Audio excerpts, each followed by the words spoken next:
গৌৰীপুৰ তথা অসমবাসী ৰাইজৰ বাবে আহি আছে এক নতুন গোৱালপৰীয়া লোকগীত। গীতত কণ্ঠদান কৰিছে গৌৰীপুৰৰ প্ৰাক্তন সাংবাদিক তথা বৰ্তমানৰ অসম চৰকাৰত কৰ্মৰত জ্যেষ্ঠ শিক্ষক মানুৱাৰ চৰকাৰ আৰু জয়শ্ৰী ভৌমিকে।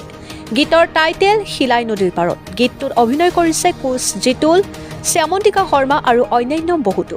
গীতটোত দাঙি ধৰা হৈছে ঐতিহাসিক গৌৰীপুৰৰ শিলাই নদীৰ কথা। গৌৰীপুৰৰ ঐতিহাসিক ৰাজবাৰীৰ লগতে অসমৰ কেইবাঠাইত গানটোৰ দৃশ্য গ্ৰহণ কৰা হৈছে। গীতৰ কথা লিখিছে উত্তম কুমাৰ ৰায় আৰু সংগীত পৰিচালনা কৰিছে সত্যজিৎ চৰকাৰ আৰু মানুৱাৰ চৰকাৰে। শ্ৰোতাই গীতটো শুনি নিশ্চয় ভাল পাব, আশা ৰাখিছে গীতৰ প্ৰযোজক মনোৱাৰ চৰকাৰে। আগমনিৰ পৰা বিজু ৰয়ৰ ৰিপৰ্ট, অৰুণোদয় আছাম। নমস্কাৰ আৰু স্বাগতম জনাইছোঁ আপোনালোকৰ চেনেলবিলাকৰ জৰিয়তে।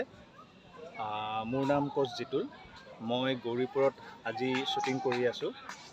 গৌৰীপুৰৰ সকলোৰে পৰিচিত ব্যক্তি, বিশিষ্ট শিক্ষক তথা প্ৰাক্তন সাংবাদিক মনোৱাৰ হুছেইন ছাৰৰ প্ৰযোজনাত আৰু তেওঁৰে প্ৰডাকশ্যনত, তেওঁৰ কণ্ঠত শিলাই নদী নামৰ এখন গোৱালপৰীয়া ভাৱৰীয়া গীতৰ এলবামৰ শ্বুটিং চলি আছে, য'ত অভিনয় কৰিছোঁ মই নিজে আৰু অসমৰ স্বনামধন্য অভিনেত্ৰী জানমণি খ্যাত শ্যামন্তিকা শৰ্মা বাইদেৱে কৰিছে। লগতে এই গীতটিত মিউজিক কম্প'জ কৰিছে গৌৰীপুৰৰ সকলোৰে পৰিচিত সত্যজিৎ দাদা, লগতে কণ্ঠশিল্পী মনোৱাৰ দা নিজেই আৰু জয়শ্ৰী ভৌমি। গানটোত কোৰিঅ'গ্ৰাফী কৰিছে সকলোৰে পৰিচিত জীৱন অনুপম। আৰু আশা ৰাখিছোঁ ৰাইজে যেন এই গীতটি সকলোৱে আদৰি লয় আৰু অতি সোনকালে শুভ মুক্তিৰ পথত গীতটি গৈ আছে। কিবা ডেট ফাইনেল হৈছে নেকি, কেতিয়া মুক্তি পাব বুলি?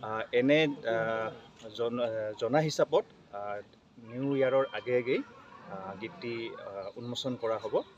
ইমানখিনিয়ে ৰাইজলৈ কি আহ্বান কৰিব? ৰাইজলৈ আহ্বান এইটোৱে কৰিম যে যিহেতু দাদাই পোনপ্ৰথমবাৰৰ কাৰণে নিজৰ কণ্ঠত গীতটি উলিয়াইছে, বহুত কষ্ট কৰিছে আৰু এটা ধুনীয়া টীম এৰেঞ্জ কৰিছে, আৰু আমাৰ যাতে কষ্টবোৰ বিফল নহয়, ৰাইজে সকলোৱে চাব। যিমানখিনি পাৰোঁ ভালকৈ অভিনয় কৰিবলৈ চেষ্টা কৰি আছোঁ। আপোনালোকে সকলোৱে চাব, আদৰ দিব, মৰম দিব, আশীৰ্বাদ কৰিব। এইখিনিয়ে মনৰ গোৱা গান হয়। গৌৰীপুৰ এখন ঐতিহাসিক ঠাই। ইয়াত গোৱালপৰীয়া লোকগীতৰ প্ৰচাৰৰ বাবে সকলো প্ৰচেষ্টা অব্যাহত আছে। তাৰ মাজতে হঠাৎকৈ মোৰ মনলৈ শিলাই নদীৰ কথাটো আহিল, যে শিলাই নদীখনত মই গা ধুইছোঁ, মাছ মাৰিছোঁ, মই খেলিছোঁ। শিলাই নদীৰ নামটো ক'তো বিচাৰি পোৱা নাযায়, এনেকুৱা ইতিহাসত নাই যে শিলাই এখন উল্লেখযোগ্য নদী। সেই নৈখনৰ ওপৰত মই গানটো, আমি উত্তম ৰায়ে এইটো লিৰিক্সটো লিখিছে, মই সহযোগ কৰিছোঁ। আইডিয়াটো মোৰ আৰু লিখক উত্তম ৰায়, সি ভাল দুটা বজায়।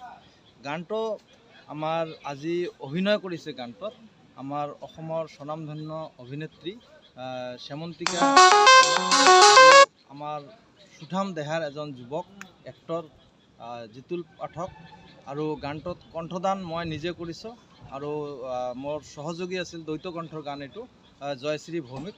তো মই আশা ৰাখিছোঁ পোনপ্ৰথমবাৰৰ বাবে এটা গান গাবলৈ চেষ্টা কৰিছোঁ।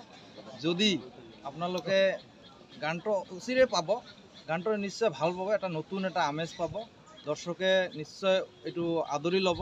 তাৰ কাৰণে সকলো দৰ্শকক মই অনুৰোধ কৰিছোঁ, আপোনালোকে এবাৰ গানটো চাওক।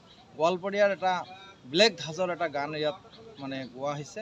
গানটোত মই চেষ্টা কৰিছোঁ গানটো ভাল কৰাৰ কাৰণে, যিমান পাৰোঁ কৰি আছোঁ। হয়তো আগন্তুক দিনত মই গান গাম নে নাগাম এইটোও মই নাজানো, কিন্তু এইটো মোৰ মনৰ ফালৰ পৰা এটা হবি আছিল, শিলাই নদীক লৈ এটা গান ৰচনা কৰা। সেইটো আজি সফলৰ ফালে দিশে গতি কৰিছে, আৰু গানটোৰ আজি গৌৰীপুৰ ৰাজবাৰীত এতিয়া শ্বুটিং চলি আছে।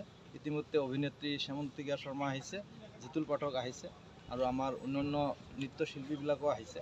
গানটো অচিৰেই নতুন বছৰৰ আগতে এইটো মুকলি কৰা হ'ব, ৰিলিজ কৰা হ'ব। আপোনালোকে দৰ্শকে গানটো চাব পাৰিব। ঠিক আছে।